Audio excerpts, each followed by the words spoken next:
later on as a hard recording if it works.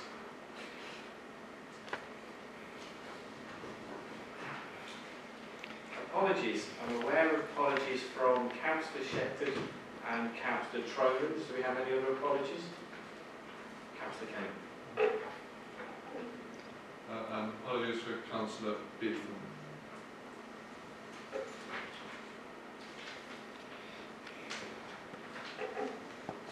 Item number 3, minutes. Has everybody had a chance to read the minutes of the last meeting, and is everybody happy if I sign them? Opposed, action. Do I have a second of that? Yep. Councillor Gavetovic.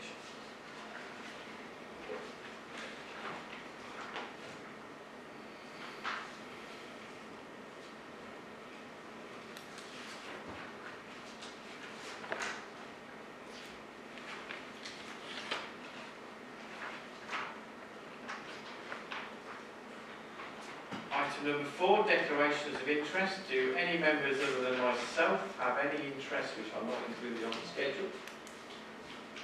I need to declare then that my employer has changed and I'm now employed by Vinci Construction Major Projects. I shall get that forwarded across and get that changed on the website. Item number 5, public consultation. We have speakers on item 6, 7 and 8, Councillor Condicore, and on items 6 and 7, Michelle Condicore. Item number 6, the Employee Code of Conduct, recommended changes by the external auditor. I shall hand over to the Business Monitor Officer to take us through the report. Thank you, Chair. Chair, this report is being presented to the Committee on the Constitution Review Working Party with the recommended changes. So on the 31st of January this year, the committee received the External Auditor's Annual Report for the financial year 2020-2021. As part of that report, they reviewed the governance arrangements for managing gifts and hospitality and conflicts of interest for employees. One of the recommendations of the report for improvement was that the Council prepare and maintain a register of interests for directors, assistant directors, senior managers. Currently this is maintained locally within the service areas and the reports are made to the line managers direct. To give effect to this recommendation, Chair, it's been necessary to amend the Employee Code of Conduct. Trade unions have been consulted and there was no comments received from them. And the changes are as highlighted in Appendix A, which is attached to the report. Generally, so in brief, the changes relate to recording officers, conflicts of interest for transparency, and they require publication on the Council's website.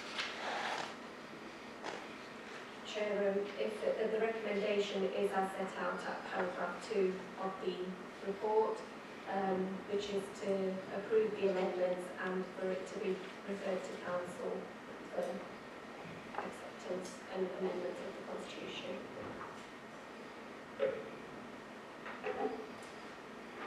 Councillor Condicore, would you like to go first or would you like Michelle to? I don't mind. I'll go first as I'm here. Except this has got a green light for some reason. Got a red light? No. Sorry, it's working now. Thank you. Yeah, I didn't want to say a lot on the employee issues, but there are a couple of things to raise. One is political impartiality and all that area, because we do have areas where the council may wish to close a service, as we had with the Civic Hall. And it's important that these restrictions do not stop employees getting involved in saving their service areas. So, yeah, it would be totally wrong for some employees to have a vote Labour, vote Tory, or even a vote Green sticker, I suppose, on their car while they're doing council work. But there does need to be a separation between their private life and their council life. And if their employment is at risk, I think it is reasonable that a sticker saying "Save the Civic Hall" or something might be appropriate if you worked on the Civic Hall. The other interesting thing I notice is the improved transparency and the bits about secret societies and things. And that seems a good idea, but some staff will have joined the authority knowing that that will actually be expected to be kept secret. So unless they're in a role where that actually causes a problem, things like the monitoring officers and those sort of roles, you expect it to be a problem. But if our bin men are in the Freemasons, I frankly don't care. And so I do think we need to get the levels of those right. And the final thing that just concerned me was this change about monitoring officers and being able to tell staff, I think it's on page 20, where complaint against a member, it happens, that the monitoring officer can tell effectively the member of staff what they're required to do. And I wouldn't want that to go as far as the monitoring officer to tell a member of staff they've got to do something that would be counter to my interests. Thank you, Chair.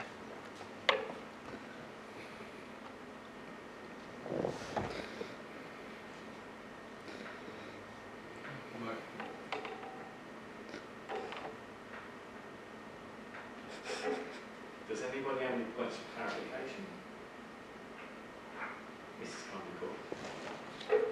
Thank you. Well, I wasn't really going to comment on the actual content of the thing so much as to suggest that these things need rather better proofreading before they go on the website. Some of the spelling errors or typos that were on the version I read on the website have actually been corrected. There was plenty of places where it was counsellor with one L, which I think is the American version. But just reading through, I have picked up a couple of errors and things. So I don't know whose responsibility that is, but it would be good if they were corrected. For example, it says polices rather than policies, and there's a "the" left out in the whistleblowing bit. And there are probably other bits, but obviously I didn't have a... If I'd read this at home, I would have filled out and things, but I read it online, so I haven't got all the corrections. But it's just a comment, really, for future. Thank you.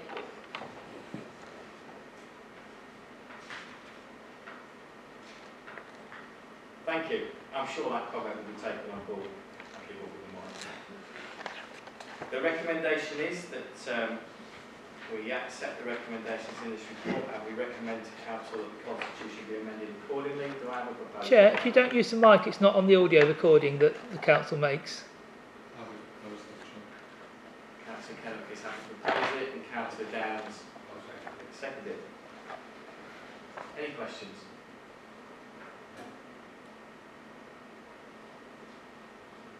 Councillor Brown. Just one very minor point here, paragraph 3.1. Since the minutes of this meeting will be looked at the next meeting, I just point out that directs in the second to last line of that paragraph should be directors, I think. Let's make sure we get that right before we have an argument over typos at the next meeting. I think if you read the next part, it's assistant directors, so I think, yeah, we just need to make sure that we read through it and make sure that we get it. Any further questions? In that case then, I'll take a vote. All those in favour that we pass this to Council? That's passed unanimous. Moving on, item number 7. Recommendations from the Constitution Review Working Party. Again, I shall hand over to the Monitoring Officer Wahida to give us the report. Thank you, Chair. Chair, this report is coming back to the committee. It was previously considered on the 14th of March this year. And overall, I think the committee was in agreement with the majority of the amendments that are proposed in the report. You'll see it's a consolidated report and it covers several changes within the Constitution. Chair, if I just go through briefly the changes and summarise them, they are attached in the appendices. But just to confirm, the first one is in relation to the role and description for borough councillors. This is set out in Part 5B of the Constitution, and the changes are to effectively ensure the expectations of the council from its members are met. It emphasises the importance of ward members to represent their communities, the importance of reading and understanding reports at meetings, and the importance of attendance at training sessions to keep up to date with developments. Chair, would you like me to go through all of them and then are you happy to discuss all of them together, or would you like each one? Just give us a brief overview of what's in there, and if members have got any particular points on reading it, they'll pick them up. Chair, the second one is in relation to the delegations of the Assistant Director of Planning. Again, the proposed changes highlighted in the appendix B attached to the report. They relate to the public calling requirements. That's the first revised change, and they are based upon current draft view proposals currently under the consultation by the government. The second is in relation to the scheme being amended to make it clear that it's the chair, that where it states that it's the chair to be consulted on the matter, that also includes the vice chair as well as the chair. The final amendment to the delegations arises from a matter that emerged recently regarding deferral of items. Chair, the planning at present, the planning committee is the only place where matters can be deferred, and there's no provision within there for a scheme for the delegations, for deferrals to be made by the assistant director. So the scheme's been considered by the Constitution Review Working Party, and it's been amended to allow the Assistant Director to be able to do this in consultation again with the Chair and Vice Chair of the Planning Applications Committee. The reasoning behind this is sometimes deferrals might be straightforward. It may be because they require statutory consultants to attend a meeting, were not available, etc. And then to go ahead to hold a meeting, call all the parties to it for the deferral can be a bit inconvenient and a waste of time sometimes. So it's easier to maybe in those circumstances defer matters by delegation. Chair, the third set of proposals is to the planning practice. This is particularly in relation to paragraph 5D.6, which deals with public speaking at planning committees.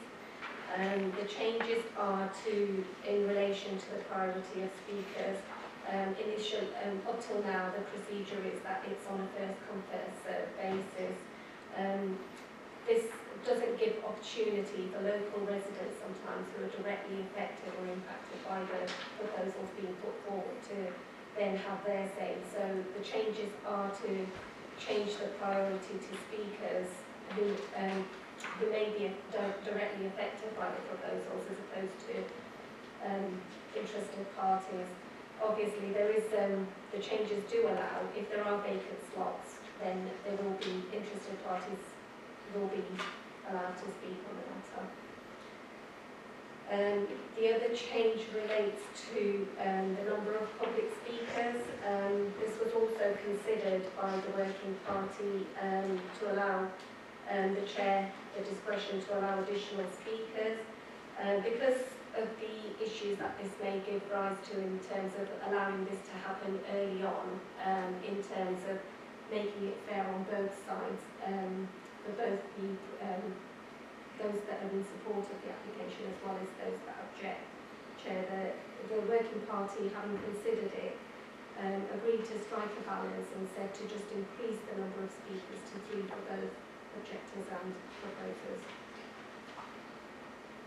Chair, the other changes that are proposed are quite minor as well. One of them is in relation to the review and scrutiny procedure rules.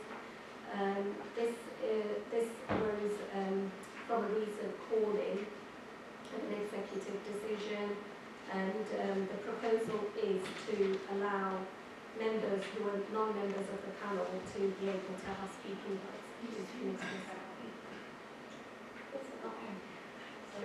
someone. Sorry. Chair, the petition scheme amendment, I think this was also agreed at the last committee, it's just it wasn't formalised in the minutes, so it is back. So, as you will recall, we changed to the council's e-petition software. So we now have our own software set up for the petition scheme, and therefore the reference to change.org needs to be removed as the council no longer uses that system for petitions. The final petition, the other one is in relation to the members' code of conduct. We've got two changes there. One is in relation to the complaints process and hearings procedure. This was amended quite recently. However, there have been some complaints that have come through where it's quite clear that the code isn't engaged, and to give that flexibility to the monitoring officer, it's proposed that in consultation with the chair, with yourself as chair, that the monitoring officer be allowed to reject certain complaints which don't engage the members' code without having to take them to assessment subcommittee. Clearly, if there was ever any, if a complaint was arguably on the borderline, then that would be referred to the assessment subcommittee. The other changes to the complaints and hearing procedures is to the hearing procedure itself. It's basically, it's been updated and proposed changes are shown at Appendix D. It's a simplified procedure, and it follows the procedures followed by appeals committees, etc. by the council. And the final changes are to public participation. That's part 5M of the Constitution, and this has been, the changes proposed are to manage public expectation and to reinforce the role of the chair. It's proposed that the wording on the agendas, the chair's brief, and the paragraph referred to at 5N be agreed on the basis that that will help to achieve that end result. Chair, I'm happy to take any questions. Mrs. Condicle. Thank you. There are a few bits I want to pick up on.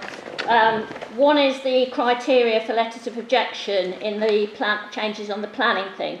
I'm particularly concerned about number 1. For an objection to be valid, it should be a letter or email from a single household. Multiple letters from one property address shall be treated as a single objection. That I find extremely wrong. I am a completely individual person to my husband. I have views on things. We don't consult each other on absolutely everything. I don't know half the time whether he's put in an objection or whatever and things. So I think that's very concerning. And also, you know, I've lived in shared houses, not houses of multiple occupancy, when I was younger. And, you know, we were 3 people sharing a house who had no relationship to each other other than becoming friends as a result of living in the same house. And by this ruling, we would be all lumped together as one objection, even though we were absolutely 3 individuals. So I find that very concerning. I'm also concerned about the sort of increase in the number of valid objections required, particularly on the 10 to 50 dwellings. The larger ones, I think it's no problem to get 15 valid objections. But by virtue of this, it could be for 11 dwellings, and you'd need at least 10 valid objections. And particularly if it's on the edge of the borough, it might be quite difficult to get the right number of people.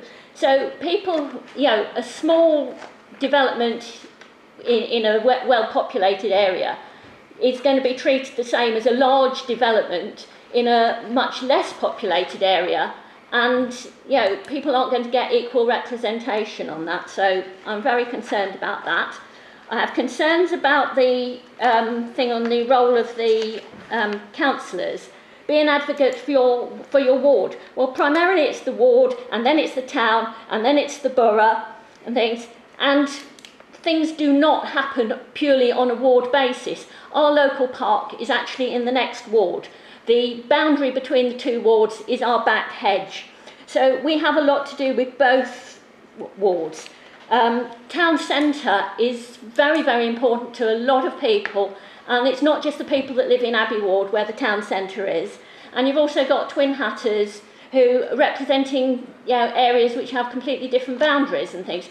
And people do not know whether it's a county thing or a borough thing. So if someone was a borough councillor, but that bit didn't come under their county council, but didn't come under their borough ward, they'd be able to do absolutely nothing. So that is, you know, I think it should remain as local residents.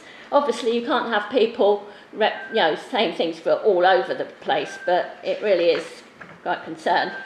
And also then on about the complaints, I think the complainant should be told when it's going to the subcommittee, because the subject of the complaint can go and speak to the subcommittee and give their view, but the person who's put the complaint in has absolutely no chance to give their side of the story. And I've had a number of complaints which have been dismissed, and I can't believe that they have been dismissed, because in my eyes it's been a blatant, break of the code of conduct.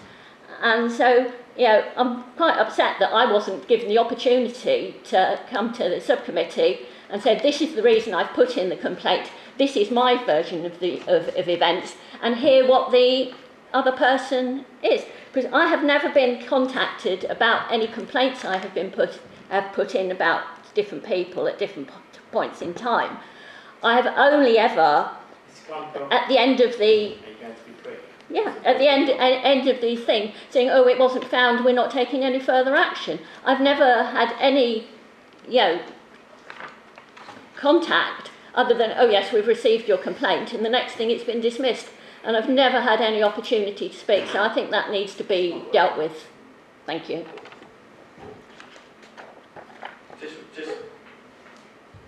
Just one thing I'm going to say on the number of objections. You are still remembering that a ward member can call in an application. We haven't removed. You have removed that. We haven't removed it from here. A ward member is still entitled to call in an application, but he just needs his 3 members to call it in. It's still in the Constitution. Councillor Condon. It is appalling how the residents have been disenfranchised by a lot of these changes. The changes on the number of objections and that stuff, absolutely appalling. If 5 people want to object, something should go to a planning committee. Planning committees still turn down applications. It just means they've actually got a better chance of stating their point. And 90, 95, some large percentage of applications never go to the planning committee. So I do not see that we have an unreasonable number of applications going to planning committee at the moment. And all you're doing by putting barriers up is actually causing people to go around, knock doors, and then just try and defeat the system. And they're wasting their time to get what they already had the ability to do. We're disenfranchising residents, particularly when you start saying electors rather than residents. Because, I mean, you had some Gurkhas living in Wellington for a while. But they, I don't think, are actually electors, but they actually are still really important residents, as are people who are under 18. I think residents is a good phrase, not electors. I look after everyone I can. I even look after people on the other side of the St Nicholas Park Drive, because if they've got a problem that I can help, they may be out my ward, but they're important. And the changes to the hearing procedures are absolutely appalling. In the standards hearing, there is no one in that room looking after me. We had, at one point, the monitoring officer and the investigating officer. Now we seem to be lumping it all together, that the monitoring officer is prosecuting the case, and we haven't got another officer there, and there's no legal representation. And it said like the appeals panel, but the appeals panel is a second stage of judgment. What the disciplinary panel is it's the only place the case is heard. And if the process is so unfair, if there is no one in that room, that it's even going to give me the shadow of doubt that I might, possibility I might be innocent and a reasonable, decent person, then why would anyone take part in a standards hearing? Just making the standards process have no one in the room to look after me means that I'm bullied more. I have no ability to ask for legal advice as to what is legal or not, because the person who I might ask is the same person doing the prosecution. Yeah, we need to actually have someone in that room to actually make sure the process isn't dangerous, actually, to the mental well-being of those that get subjected to it. And I would call on the council to have a fair system of hearings where there's someone looking after the victim, and by that I mean the person accused. Thank you, Chair. Thank you. Thank you. Do we have any points of clarification? In that case then, the recommendation is that we accept this report and it will be recommended to council. Do I have a proposal? Councillor Brown? Councillor Downs, you have to second that. Do we have any questions?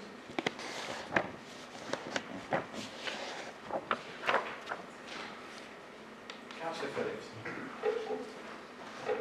Thank you very much, Chair. It's just a case of where we go from here if we disagree with something. I find it very hard listening to the public speaking there, the council speaking. I tend to agree with the valid objection, needing 10 valid objections for all, a planning application between 10 and 50 dwellings. And I also have concerns about the process of one objection, one house. So I don't know where I go with that, or just vote against it. I mean, the Constitution Working Party is a cross-party group, and we did have lots of discussions around this particular matter, but we felt this was the fairest way of doing it. And to be fair, it was agreeable to everybody. We looked at how we could do it, and with the one objection per household, the Constitution currently means that if you are over 5 years of age and living in a house, you can legally, as it stands at the minute, object to a planning application. So what we've tried to do is we've tried to make it so, and I get the point about shared occupancy, because we were looking at how you do it. So if the house is officially a shared occupancy, then that doesn't mean that it's going to do it. But houses of multiple residents, house of multiple occupancy, we've been looking at all the different ways that we can incorporate it. So, but if you live in a house with 3 friends, I'm sure you would have had a conversation about the planning application that's going to happen next door to you. So at that point, I don't see where the issue is from one letter from the house, because everybody in the house, if 2 people agree, they're going to have the same objection. If the third person doesn't object to the application, they're not going to want to put in an objection to it. So I think if you do it that way, it's fair. And also, on the back of it, there is the member calling. And the member calling is there. Members are going to have to except for Green Party members. It's down to talking Except to for Green Party members. 3 party members. Green Party members. Well, you have 2, but then I've heard it said before from the So, chair I'll of say it planning, again. and I've also heard it said in the Constitution Working Party group by Councillor Shepherd, the vice chair of planning, that if a member is struggling to get a third person to sign a call in, they will look at it for them. So I don't think there's anything to be worried about by the raising of the objections. I think it just means that anything that comes before the committee will actually be a genuine reason to call it. And I think Maria wants to come in here as well. Thank you, Chair. It was only to add, obviously, one of the reasons this was being looked at, as you quite rightly said, was members of Planning Applications Committee were sometimes getting frustrated that with some of the applications and what little input they could have on that. And as you said, this was about ensuring that the right things went in front of members and could have an impact on the decisions being made. Thank you. Does anybody else have any comments? Councillor Bedford. Thank you, Chair.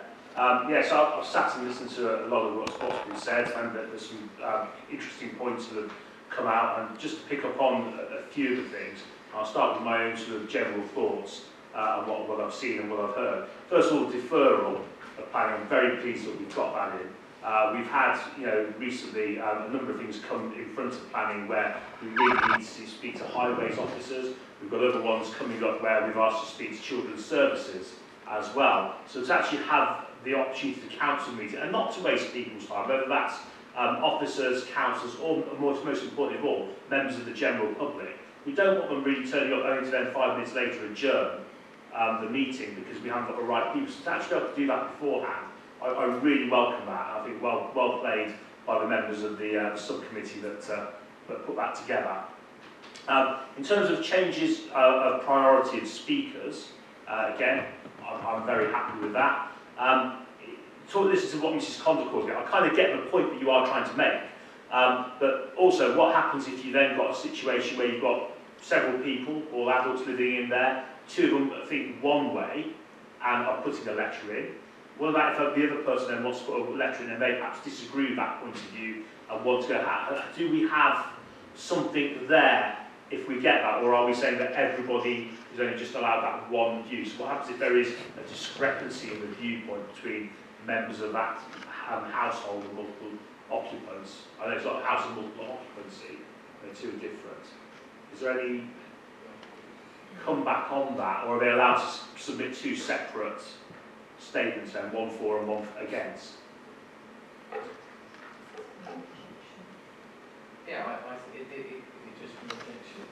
Yeah, it's just for an objection. So if there is somebody, if somebody in the house is in supportive of it, there's no reason why they can't write a letter of support in.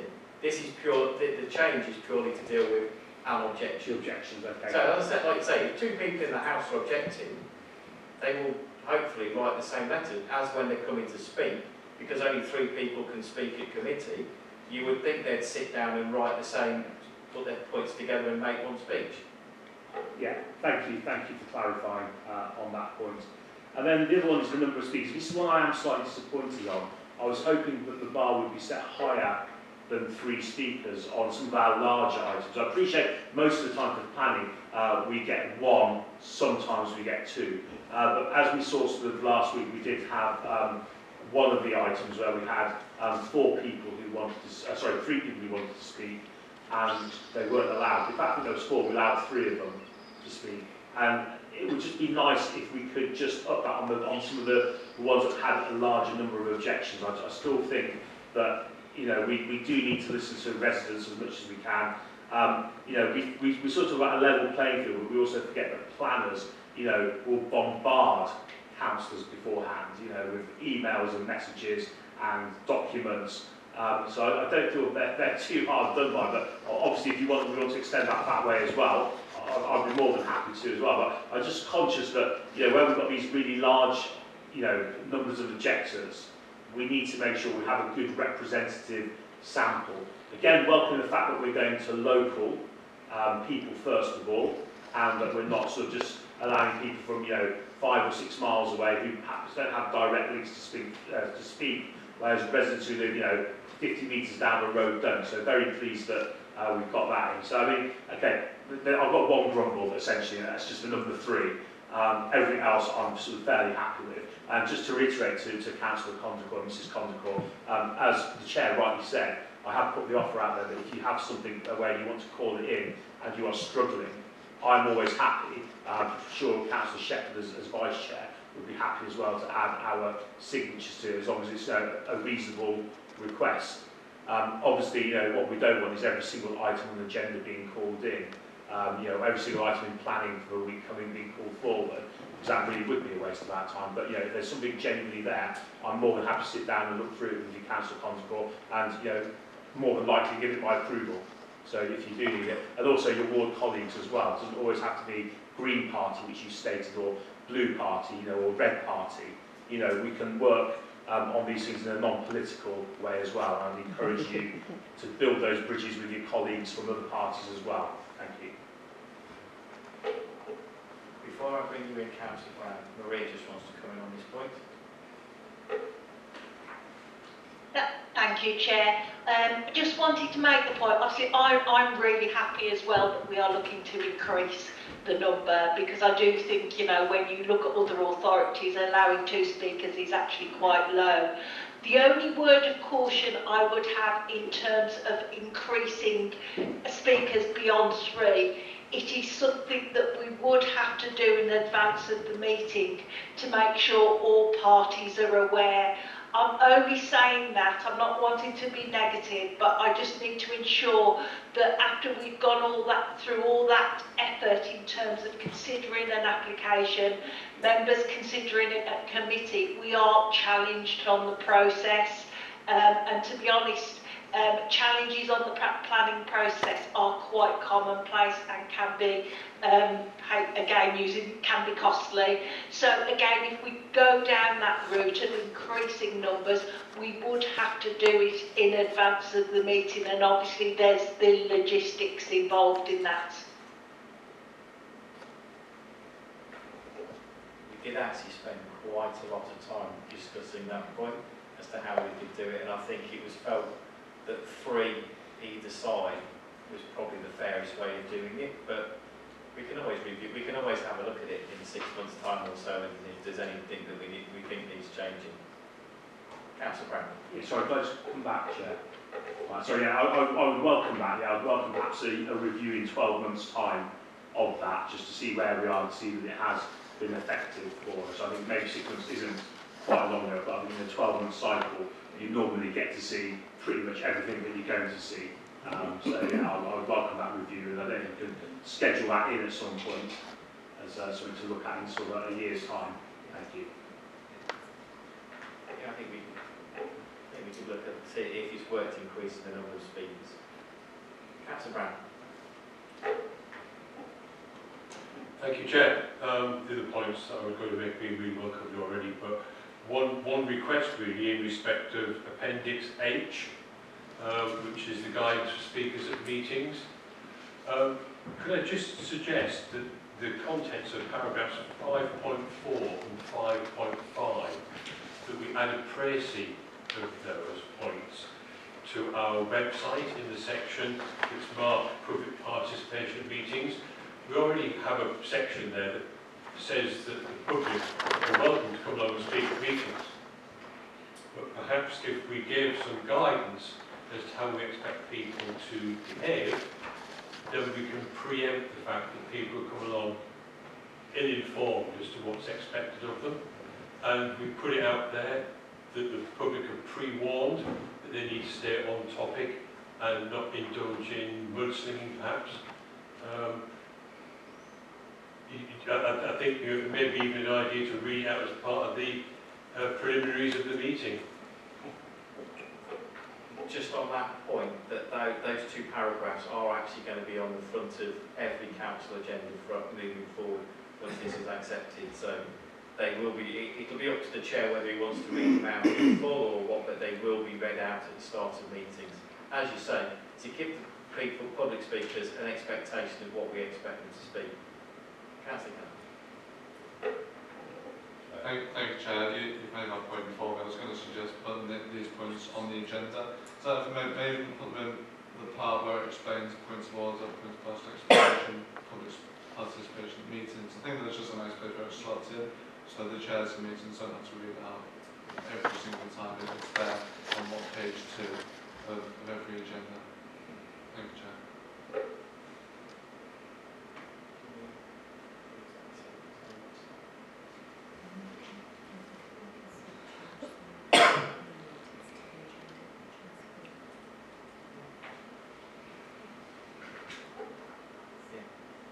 Councillor Phillips. Yeah. Is that a recommendation to review in 12 months? Do we need to put it down as a recommendation? Amendment? We can do it as an informal review. Yeah, I think it's fair to look at over 12 months how many people, whether it's improved the process or not. And I think we'll make it. Sure. I'd be happy to second it. Councillor, if you want to informally, Formally, Chair. Matt would like to do it for me. So, Okay. Councillor Kaveshis, you have to propose that. Councillor Brown, you have to second that. Yeah. All those in favour? It's carried. And then if we can make a note then for the paragraphs 5.4 and 5.5, we could look at putting those on the website in the public, under the public speaking thing. In that case, do we have any further questions? In that case then, can I move that we accept the recommendations and this is brought before council? Does that seem that's okay? Councillor Brown, you have a second? We'll move that. All those in favour? That's carried.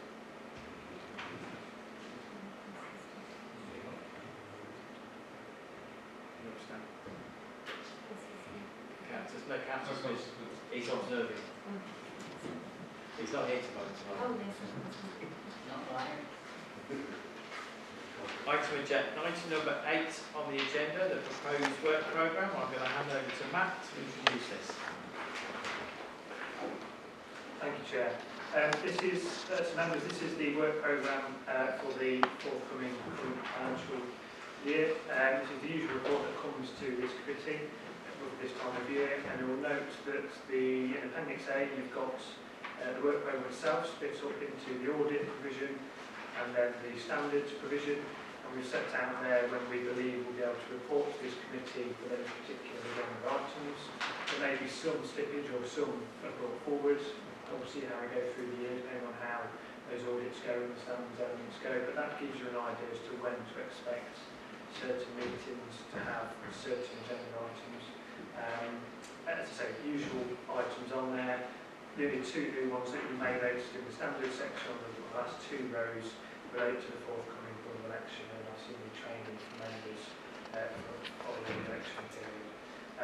So, Chair, happy for that to be recommended as per the report. And also just to make members aware that in Appendix B you've got the extract from the Constitution itself about the expectations of the panel on this committee and what the responsibilities are covered within the remit. Thank you, Chair. Thank you. Councillor Condicourt, do you wish to speak? Thank you, Chair. I've been speaking at this council for 18 years. I started in 2005, and one of the really important things I've always spoken about is Treasury. I spoke here in 2008 at the Cabinet when the council put £3 million into an Icelandic bank account, and sadly in those days things weren't videoed. I'm very concerned about Treasury, particularly with base rates really shooting up, 5% for the government rate, heading for 7% for people's mortgages. And I really am frightened that this council is borrowing large amounts of money to do really stupid things like build a cinema, just as cinemas are going out of business like nobody's business. And on the work programme, there is very little checks and balances to see where we're going. The most important thing would be the Treasury management, which you put down for, let's look, January next year. Surely, with interest rates such a radical change, we've gone from 2% to 5%, not discussing the Treasury management aspects, how we're going to borrow all the money for these stupid amounts of projects at stupid base rates. We need to discuss Treasury. So many councils are now going into financial meltdown. They're being served Section 114 notices, and when I asked about the borrowing for all these new projects, we're told we don't borrow or even think about borrowing until a project's ready to be going ahead. So we haven't started the cinema yet, we haven't started the multi-storey car park yet, we haven't started the museum yet. All these projects will need borrowing, and we urgently need a meeting of this audit committee or some scrutiny meeting to actually look at all the borrowing for these projects and the business cases to make sure the business cases work with the current interest rates. So I've got it on video. If it all goes pear-shaped in 6 months' time or a year's time, you can't borrow the money. I told you, interest rates are rising, councils are going broke. A cinema is a stupid idea.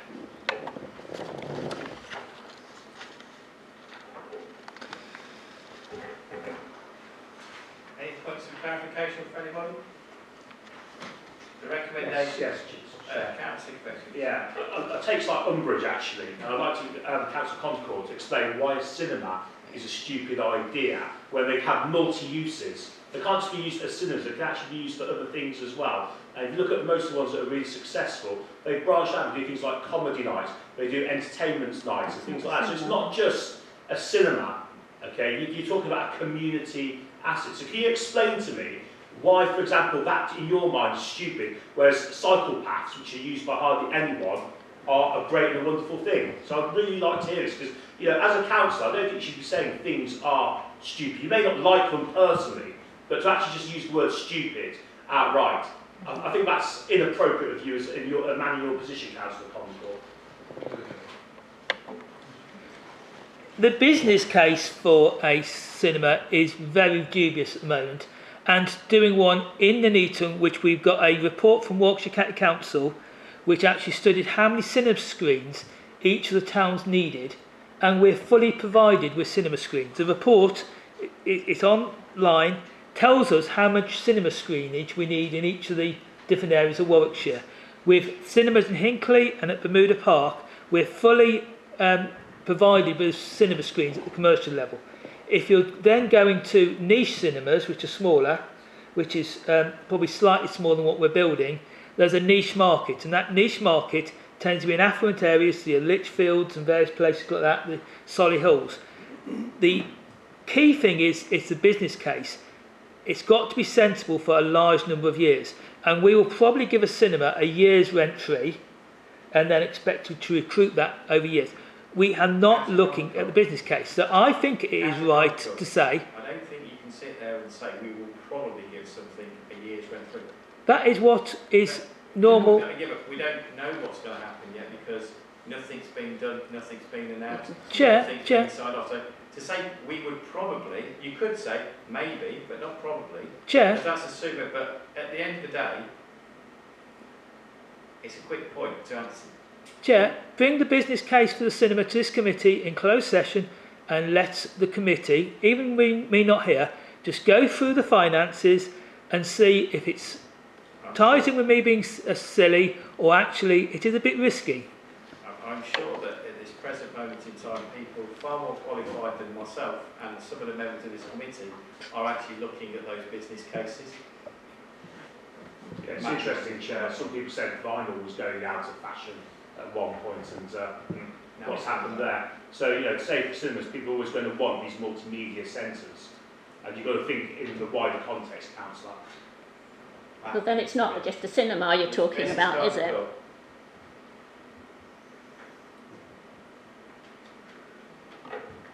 Thanks, Chair. Just to, I wanted to clarify for the committee that the Cabinet do get financial reports as well.